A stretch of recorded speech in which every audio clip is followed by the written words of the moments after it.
Okay, welcome to another episode of Thrive Scotland, where we're discussing all the main issues to do with business, charity, networking with some of the leading highlights of the Scottish business scene. Today we have Lawrence Cowan of Chest, Heart, Stroke Scotland. Welcome, Lawrence. Hello. Hi, how are you doing? I'm good. I'm good. Yeah, and actually had a fantastic experience at the last Thrive networking event. So still buzzing from it. It's brilliant.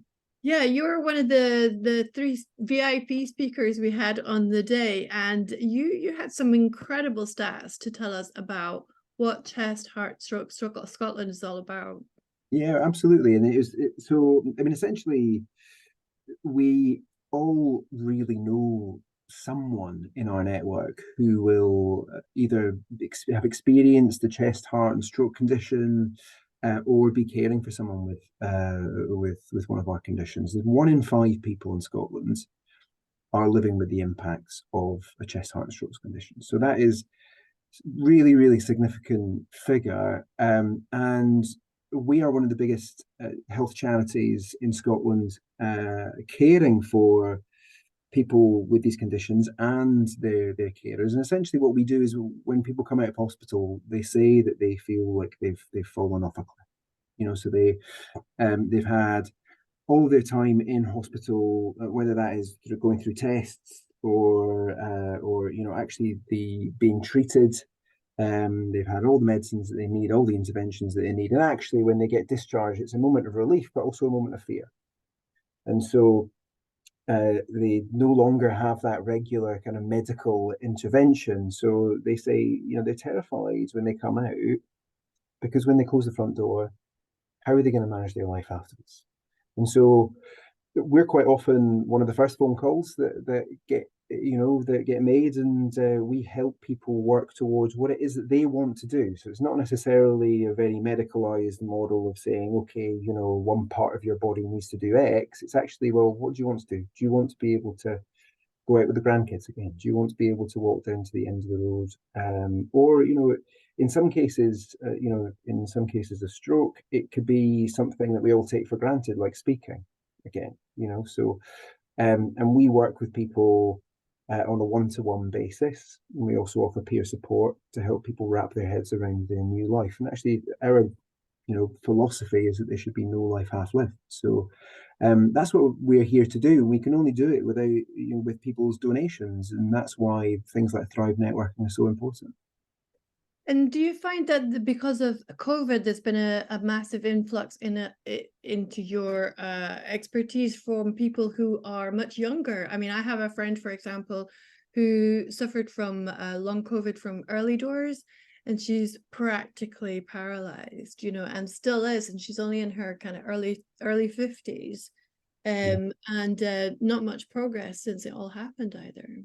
Yeah, absolutely. Well, yeah, it was important to say as well that, after the pandemic, we do care for a lot of people with long COVID. And, we see long COVID as one of our conditions too now. And because the impact is very, very significant on people. It is a total life changer. That's to put it mildly. And quite often the most common symptoms are breathlessness and fatigue, and that those are very significant symptoms of long COVID. But they're also symptoms that we can help with. They're not things that will go away, but they're things that can be managed, and that's what we are here to do to help, is to help people manage day-to-day living. Whether that is pacing when it comes to long COVID is really, really important, but also helping with breathing exercises and other interventions too, and to give people that kind of mental support. When your life has totally changed, you might have actually been in a full-time job, and then suddenly, boom, you've been hit with COVID, and then long COVID, and then your life totally changes forever, and your work patterns have to change. So, we're here to work with people who have long COVID. If any employers are listening and they want help with getting their staff back into work with long COVID as well, then we're here to help.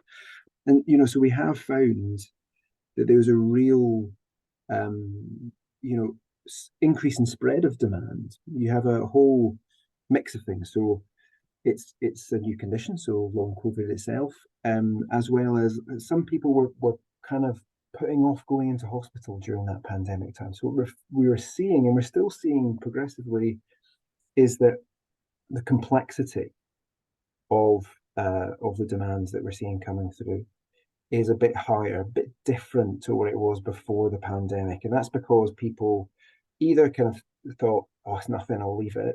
And then it's kind of got a wee bit worse, but also because, services have had to stop for a long period of time. So we found that actually people went without support for such a long period of time that we did see deterioration when we started to get back to that more intensive intervention. We did during the pandemic totally shift to digital. So we were still in contact with people, still supporting people on that kind of one-to-one basis. But again, all of our lives changed. So that it is the same for people with our conditions. Their lives changed with the condition, but also changed with COVID.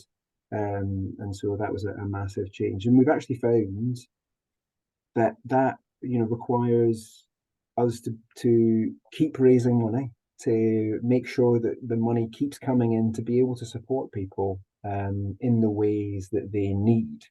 That was a real struggle during the pandemic because we lost half of our income almost overnight because our charity shops had to close.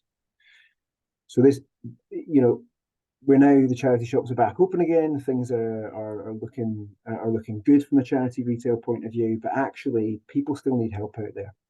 We care for about 13,000 people a year, but there's 1 in 5 of our population who are impacted by our conditions. So there's a big, we've got a big population to reach. So all of the money that we raise is going to try and get us to increase that reach and increase that support that we've got. Amazing. And so you haven't always worked, though, in the charity sector. You've had a varied career. What was it that brought you into the Chest, Heart and Stroke Scotland? Was it a particular story? Was there a burnout from a previous career? What was your particular journey into this space? Well, yeah, absolutely, Finn. I started my career really in politics. So I used to work in Holyrood as an advisor to MSPs and then senior advisor on health policy, justice and social justice, and also in political communications. So a lot of that kind of campaign coordination, by-elections, elections, really, really fast-paced. And I adored it. And I'm still a total political geek. It never really quite leaves you, so and I love it. I'm trying to pass that on to my kids, but I think they're only 8 and 4. So, I'll give them a bit of time. But actually, that's where I made some of my best friends, and that was really when one of the life-changing experiences happened. Was when my best friend, Gordon Aikman, he was diagnosed with motor neuron disease at the age of 29. Now, that was, I'll never forget the night that he kind of told us, and we hadn't heard of what motor neuron disease was. And he said, I've got probably about 18 months left to live. Now, for someone at the age of 29, and also of Gordon's, vitality and, he's just a fantastic human being. And, to hear that come from your best pal, that he's, you've got 18 months to essentially pack 60 years worth of memories into. I think that was really tough for all of us. Absolutely, definitely for Gordon as well. And I suppose to say we were lucky enough that he was here for around 3 years.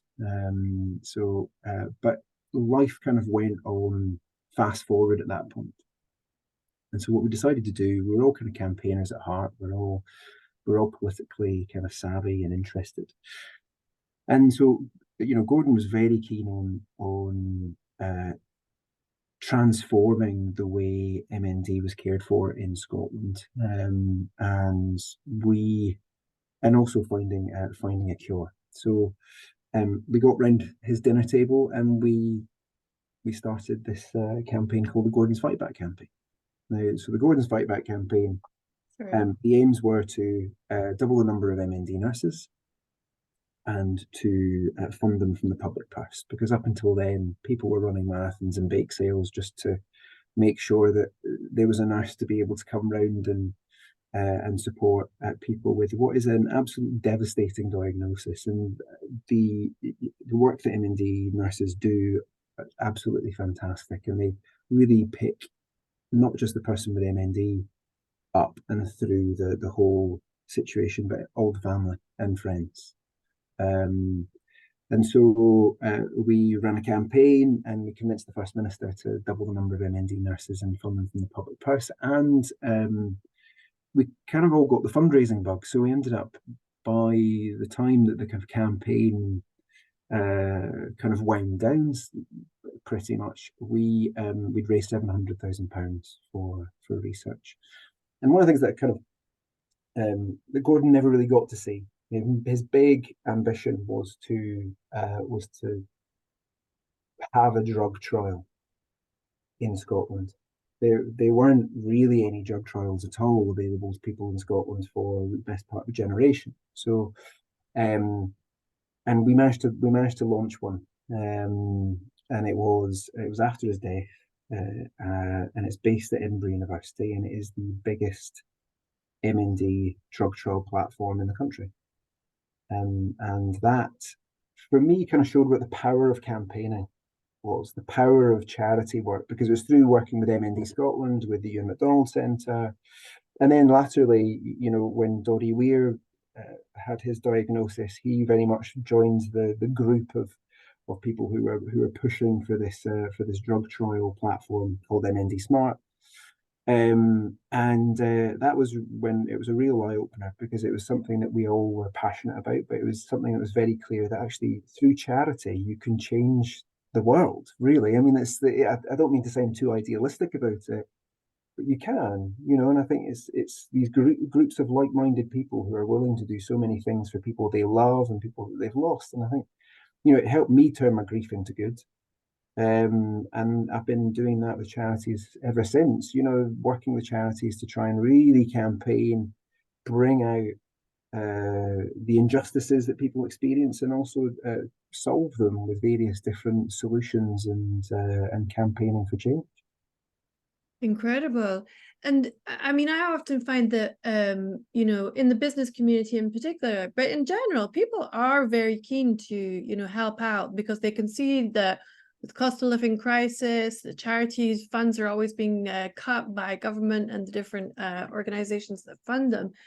People are always keen to kind of help out in any which way, whether it's through time or through donations or a combination of skills or whatever. But it's on the charities to try and come up with those great concepts that can allow people to participate and gain in the whole process, apart from the kind of home baking and the kind of big charity silent auctions and things, which were the traditional fare of a lot of larger charities. How do you see the future of fundraising for the sector? That's an interesting question. You could fill 3 hours, maybe more, on that and it would probably change according to how many drinks you consumed. But I think the future for fundraising is different, but it's bright, because ultimately, what fundraising is all about is about bringing out the joy in doing good, and people fundamentally want to do good. So I think fundraising will always find a way, and good causes will always find a way to thrive. One of the things that's really that makes fundraising really exciting just now is, yes, you have, as you say, you've got your kind of bread and butter fundraising activities, like your auction prizes that you're sourcing from corporates. You've got your in certain kind of events and challenges and things. But actually, that branding for businesses is a lot more purpose driven now. So if you're a business looking to really amplify your purpose, then charities are a really great way of turbo boosting that purpose and that sense of brand identity, that sense of brand uniqueness, really. And that's what's really, really exciting in the future of fundraising, is that you can actually, the role of working with companies and working with corporates, very much the approach that we take at Chestnut Stroke is yes, it could be a charity of the year partnership, but at the end of the day, that it's about a meeting of purposes, it's a meeting of needs. And often now the needs of companies is whether that is staff retention, you want to have a healthy, happy workforce, or whether that is just being a place and a brand that is fun and has a heart. That charities like Chestnut and Stroke Scotland really kind of can offer that now. We've got expertise in the health and well-being space where we can offer one-to-one support for people who are going through some of the most common conditions in Scotland. We've also got that expertise that if you haven't had one of our conditions, but actually you want to go and have some fun and you want to do something for people and you want to make sure that you do something for people in your backyard, in your local community. I mean, most of our services are anchored in local communities, and you don't have to look far to find something that Chestnut Stroke Scotland offer. So that for me is really exciting. The opportunities are huge, and it's very much a joint venture between business and charity, rather than a consumption of charitable activity, which maybe was the case in previous generations, whereas now it's very much a symbiotic relationship, and it's one that I love doing. It's an infectious thing. It's really, really addictive. So spreading the addiction to fundraising is a fantastic thing to be able to do, and that's what fundraisers essentially are there to do. 100%. And as somebody who operates as a kind of fractional marketing director of a lot of businesses across the world, actually, it's something that I always recommend that the businesses get involved in, because the more that they could be positioned as a company that gives back, the more they become difficult to criticize. So that, whenever shit goes down, as it can do sometimes with the business, you're going to find a lot of mudslinging in your direction because you're corporate, you're greedy, blah, blah, blah.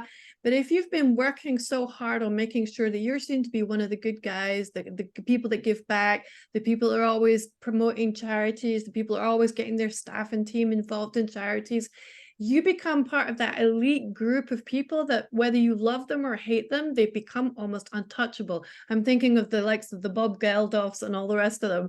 You might have wanted to slag them off like hell, but they were literally untouchable because of the amount of work that they did for charity. And so therefore, for businesses to take that kind of approach, it actually propels them so much higher up in the trust, and knowledge factor for so many businesses, that you literally turn people from customers into clients for life, really.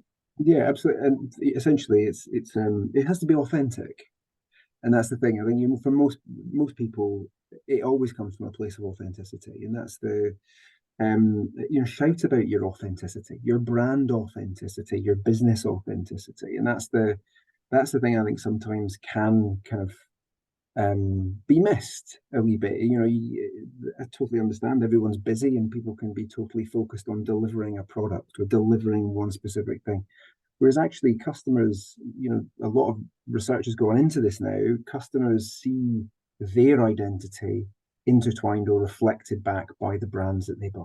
So that for me is a really, it's a fantastic development in consumer behavior, because actually we want more than just something that we can consume.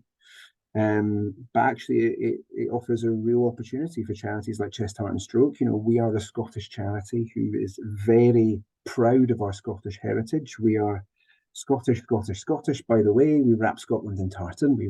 So we are Scottish. Did I mention we were Scottish? So there's and we like to work to amplify that brand from our point of view, because we know that people who give to us like the fact that when they give to us, they know that it's going to a local service. It's going to stay in Scotland. Now that's not the same for everyone, but that power to be able to align with Scottish brands or small businesses who have that same local community ethos is incredibly powerful.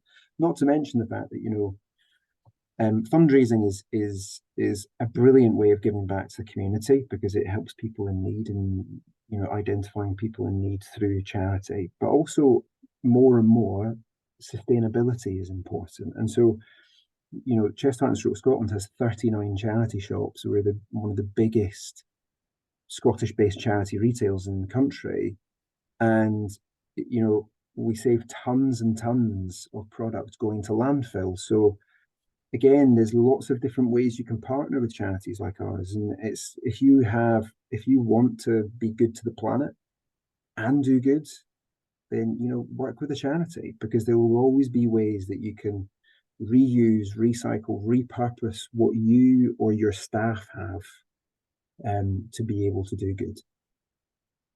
Incredible. So on that note, I just want to ask you a final question then.